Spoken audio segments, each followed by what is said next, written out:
ಗೋವಿಂದ ಏಡುಕೊಂಡಲವಾಡ ವೆಂಕಟರಮಣ ಗೋವಿಂದ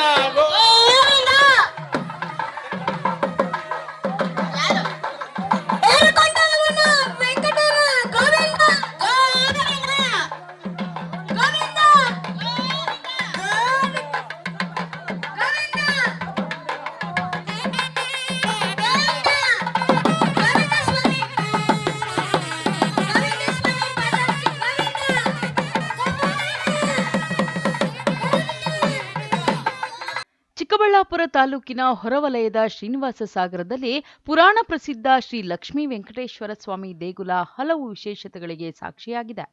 ಇದೇ ಮೊಟ್ಟಮೊದಲ ಬಾರಿಗೆ ಅಮಾವಾಸ್ಯೆ ಹಾಗೂ ಗರುಡ ಜಯಂತಿ ಪ್ರಯುಕ್ತ ಗರುಡೋತ್ಸವವನ್ನು ಆಚರಿಸಲಾಯಿತು.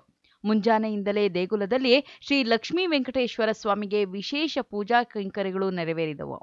ಸಂಜೆ ಸುಮಾರು 6:30ಕ್ಕೆ ಶ್ರೀ ಲಕ್ಷ್ಮೀ ನರಸಿಂಹಸ್ವಾಮಿ, ಶ್ರೀ ಲಕ್ಷ್ಮೀ ವೆಂಕಟೇಶ್ವರ ಸ್ವಾಮಿ ಸೇರಿದಂತೆ 3 ದೇವರುಗಳಿಗೆ ಗರುಡೋತ್ಸವ ಸೇವೆಯನ್ನು ನೆರವೇರಿಸಲಾಯಿತು.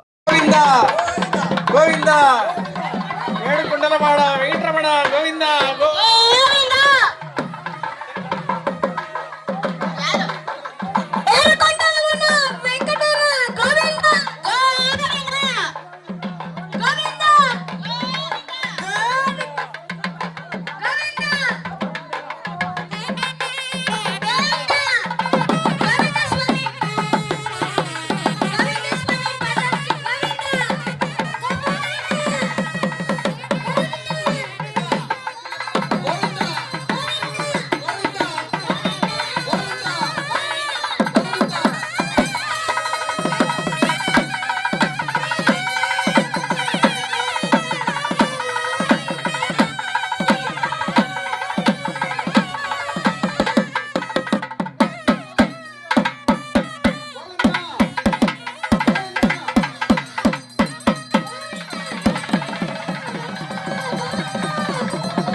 ಇನ್ನು ಗರುಡೋತ್ಸವದ ಪ್ರಯುಕ್ತ ಪುಟ್ಟ ಬಾಲಕಿಯ ನೃತ್ಯ ಪ್ರದರ್ಶನ ಎಲ್ಲರ ಗಮನ ಸೆಳೆಯಿತು.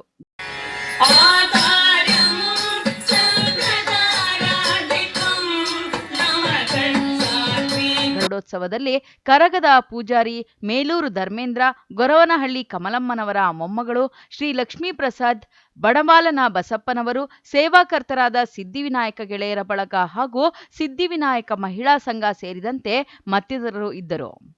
Lakshminarayan, MMTV news bureau, Chikkaballapur.